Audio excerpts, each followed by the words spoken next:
Hello everyone, this is Nitya from shop.in and जो book मैं आज आप लोग के सामने रिव्यू करने वाली हूँ that book is called the ली बाय मानव कौल। बहुत ही ट्रेंडिंग राइटर है, बहुत ही ट्रेंडिंग बुक है। अगर आप में से किसी ने भी मानव कौल की किताबें पहले पढ़ी होंगी तो मैं आपके सामने कह सकती हूँ कि उनका जो लिखने का तरीका है वो यूं ही नहीं, पुराने तरीके से बिल्कुल नया और हट के बोला गया है। तो ये जो किताब है तितली, मानव ने इस किताब में भी हर वो स्केल टच किया है जो इस बुक किताब को सबसे अलग बनाता है। तो अगर आपने इस किताब को पढ़ते टाइम ध्यान से नहीं पढ़ा तो बहुत सारी डिटेल्स मिस हो जाएंगी, क्योंकि जो मानव कौल हैं, जो राइटर हैं, जो ऑथर हैं इस किताब के, उन्होंने इस किताब में लिखने का जो प्रोसेस रहता है एक राइटर का, क्या उसका माइंडसेट होता है, उन सब चीज़ का विवरण किया है बहुत ही अच्छे से। और उन्होंने किताब में बताया है कि वो कहाँ बैठे हुए हैं, कहाँ नहीं बैठे हुए हैं, क्या लिख रहे हैं, कब लिख रहे हैं, क्या नहीं लिख पा रहे और क्यों नहीं लिख पा रहे। तो इसमें पूरी सेटिंग भी एक्सप्लेन करी है मानव ने। सो आई वुड से कि आपको बहुत ध्यान से पढ़नी पड़ेगी बुक। तो ये जो कहानी शुरू होती है, ये कहानी तब शुरू होती है जब मानव एक किताब पढ़ते हैं which is written by a Denmark author.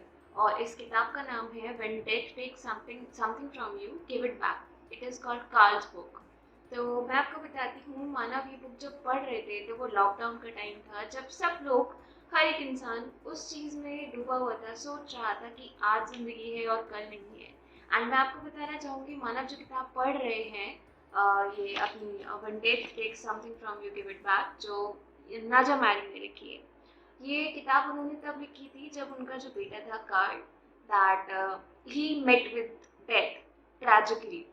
तो ये ट्रेजिक डेथ की कहानी है जो नाजा मैरी ने लिखी है। और इसमें एक पूरी एक जर्नी है, शुरुआत से लेके कहाँ उनके बेटे की डेथ होती है, किस तरीके से होती है, and then how journey ended on acceptance, क्योंकि समवेयर आपको आके वो एक्सेप्ट करना ही करना है। तो मैं आपको बताना चाहूँगी कि जब हमें कोई किताब बहुत ज़्यादा पसंद आ जाती है तो हम लोग सोचते हैं कि काश इसका जो ऑथर है उसके साथ हम बैठें, बात करें, एक छोटा सा इंटरव्यू हो और हम पूछें उनसे वो सारे सवाल जो हमारे मन में आते हैं किताब को पढ़ने के बाद। तो ठीक ऐसा ही एक फैन मूवमेंट हुआ मानव कौल के साथ। 2 साल बाद उनको एक लाइक ईमेल वो जब करते हैं ना जगह, तो 2 साल बाद उनको मौका मिलता है डेनमार्क जाकर नाया से मिलने का। तो जब वो नाया से मिलते हैं वो वहाँ पे 2 महीने रुकते भी हैं। और मैं आपको बताना चाहूँगी कि जब वो वहाँ मिलते हैं, 2 महीने रुकते हैं, तो इस किताब में वो दो कहानी साइड बाय साइड लिखते हैं।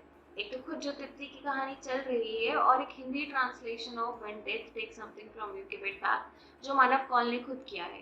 आपको किताब में पूरा ट्रांसलेशन नहीं मिलेगा, बट जो जो पैराग्राफ, जो जो थीम, जो जो टाइम स्पॉट मानव को हिट करते हैं उस टाइम पे, उनका हिंदी ट्रांसलेशन आपको देखने को मिलेगा ये किताब में। अगर हम बात करते हैं कि मानव नाया से कितने ज़्यादा इंस्पायर थे, उनकी किताब से कितने ज़्यादा इंस्पायर थे, तो मैं आपको एक आइडिया देना चाहूँगी। तितली का जो फ्रंट कवर है उस पे नाया खुद है, एंड जो बैक कवर है वो कार्ल की ग्रेव का है। जो नाया के बेटे हैं उनकी ग्रेव का जो फोटो है वो बैक कवर है। तो आप एक आइडिया लगा सकते हैं, एक छोटा सा अनुमान लग सकता है कि जो मानव कौल है उन पर कितना ज़्यादा इम्पैक्ट पड़ता है नाया की उस किताब का, कार्ल्स बुक का। और मैं आपको ये भी कहना चाहूँगी कि मानव कौल ने आज तक 10 किताबें लिखी हैं, बट उन 10 किताबों में एक चीज़ सबसे ज़्यादा कॉमन है, एक ही चीज़ कॉमन है एक्चुअली, विच इज़ उनकी आदत अटरली ट्रूथ लिखने की, एकदम सच्चाई लिखने की, cut to cut straightforward, चाहे आपको पसंद आए चाहे नहीं पसंद आए, जो है वो है। तो ये कहना बिल्कुल गलत होगा कि किताब बहुत आसान है पढ़ने में, एक बार में समझ आ जाएगी। मैंने स्टार्टिंग में भी कहा था, अगर आपने किताब ध्यान से नहीं पढ़ी आपसे डिटेल्स मिस हो जाएंगी। और इस किताब का जो क्रक्स है ना वो डिटेल्स के अंदर है। तो आपको ये किताब एटलीस्ट 2 टाइम्स पढ़नी पड़ेगी, पहली बार में आपको ये नहीं समझ आएगी।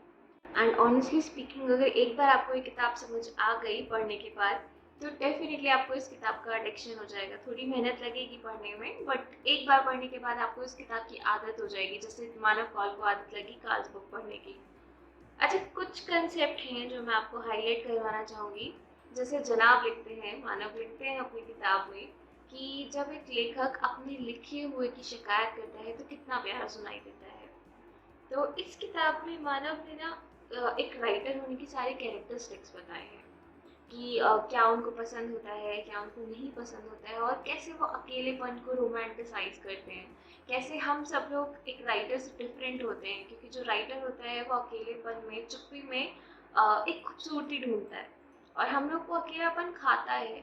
तो किस तरीके से नापसंद और पसंद एक राइटर की मानव ने इस किताब में बताई है, वो बहुत इंटरेस्टिंग है। आपको बहुत सारी बातें, बहुत प्यारी प्यारी बातें किताब में से देखने को मिलेंगी।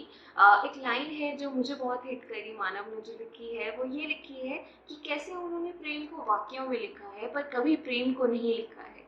आप समझ सकते हैं जो कंट्रोवर्सी है, जो पैरेलल यूनिवर्स यहाँ पे चल रहा है, कि प्यार को वाक्यों में लिखा है पर कभी प्यार को नहीं लिखा है। So that's all for today. Thank you for watching this video. अगर आप मानव की और भी बुक पढ़ना चाहते हैं तो कमेंट बॉक्स में मुझे ज़रूर बताएं कि कौन सी नई दूसरी बुक है जो मुझे उनकी रिव्यू करनी चाहिए. So till then, thank you. Have a nice day. Bye.